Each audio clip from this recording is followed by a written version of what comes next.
नमस्कार दादा, पहिलं आपलं नाव सांगा. मंगेश म्हात्रे. मंगेश म्हात्रे. आणि आपल्या नंदींची नावं सांगा. हा कल्लुडॉन आहे, हा सरकार आहे आणि हा भालगावचा सर्जा आहे. सर्जा बालगावचा नंदी आलेला आहे. दादा काय सांगाल आजच्या मैदानाबद्दल, काय सांगाल? अतिशय सुंदर असं नियोजन केलं आहे. मागच्या वेळेस पण अतिशय चांगलं नियोजन केलेलं आहे आणि त्याच्यापेक्षा चांगलं नियोजन यावर्षी केलेलं आहे. नक्कीच. आजचं नियोजन कसं झालं? पैरा वगैरे कुणाबरोबर आहे? पेरा आजचं सरकारला सर्जा होता, कारण ही बिनजोडला ही गाडीच पलते जास्त करून, याची आणि हे दोन जास्त बिनजोडला पलतात. त्याच्यामुळे आम्ही पेरा फोडला नाही, तर तीच गाडी पळवली. काय झालं आजचं? गट पळून आली गाडी? हा 25मध्ये ही गाडी पळाली, पण वर आल्यानंतर थोडी फॉल झाली, 2 नंबरला गाडी उतरली. 2 नंबरला उतरली. नक्कीच. आणि हा नंदी कल्लूडून आता पळायला जाणार आहे, काय सांगाल पळाबद्दल? याच्या काय सांगाल? त्यालाही भरपूर तुफान स्पीड आहे.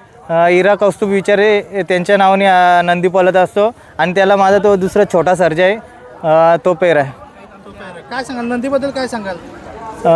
नंदींबद्दल बोलायचं झालं तर अतिशय त्यांनी आम्हाला आनंद दिला आजच्या पण मैदानात. जरी गाडी पडली असेल तरी आम्हाला कोणत्याच प्रकारचं दुःख नाही, कारण गाडीला तुफान स्पीड लागलेला, पण थोडा नशीब खराब असल्यामुळं गाडी थोडी फॉल झाली, नाहीतर 100% गाडी गटपास होणार होती. नक्कीच. 2 नंबरला उतरली म्हणजे तेवढे पळाची गाडी नक्कीच आहे. हो. मोठा पळ असणार आहे नंदी. आणि गटामध्ये पण टॉपची गाडी होती आमच्या याच्यात, कात्रपवाल्यांच्या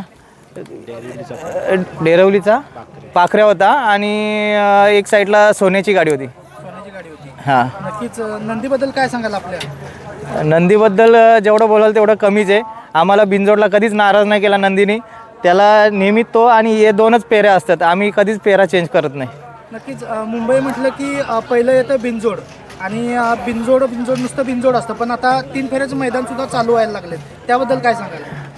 अतिशय चांगली संकल्पना आहे, कारण मुंबईचे जेवढे गाडा मालक आहेत, छोटे गाडा मालक, त्यांची पण भरपूर इच्छा असते का साताऱ्याला जाऊन 3 फेऱ्यामध्ये पळायचा, पण ती त्यांना संधी मिळत नाही, कारण इकडनं साताऱ्याला जाणं येणं परवडत नाही.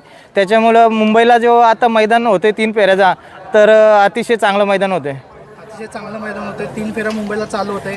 दादा आपला नंदी कसा घेतला, काय सांगाल? कधी आणला आपल्या? 2 वर्षापूर्वी आम्ही 40 गावावरनं घेतला आहे नंदी. आम्ही इंस्टाग्रामवर त्याची रील बघितलेली, घोड्यामध्ये पळत होता, तर बसल्यानंतर पोरांची चर्चा आली चांगला पळतो आहे, तेव्हा मग आम्ही 40 गावला गेलो, त्याच दिवशी गेलो आणि लगेच त्याचा व्यवहार करून आलो. बघितला, आवडला, लगेच घेतला? आवडला, कॉल केला त्यानं, तो बोलतो आहे नंदी.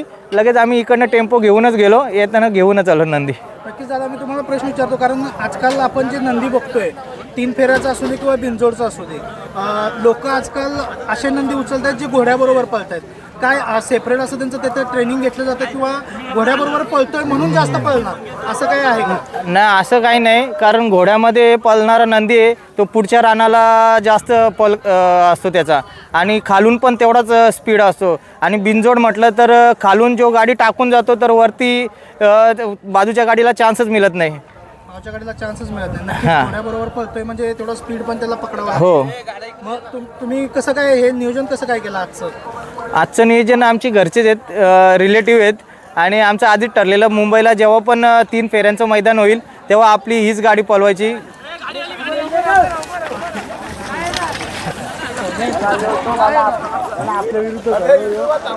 सोन्या आहे ना तो? नाही, बाबा आहे. यो बाबा आहे. बाबानं तो मला ते वासराच्या गळ्यानं होतं, सुलतानच्या तो पब्लिकला.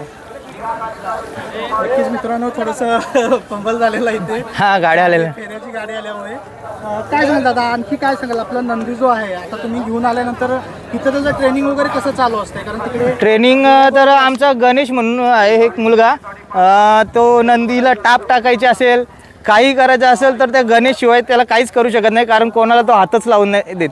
मी स्वतः मालक असून पण तो मला जवळ पण उभं करत नाही. नक्कीच. म्हणजे ॲग्रेसिव्ह आहे, खूप ॲग्रेसिव्ह आहे. नक्कीच ॲग्रेसिव्ह आहे, म्हणजे तो त्याचा पळ पण तसा असणार आहे. हां. नक्कीच दादा, धन्यवाद या छोट्याशा मुलाखतीबद्दल आपल्या. धन्यवाद. थँक्यू.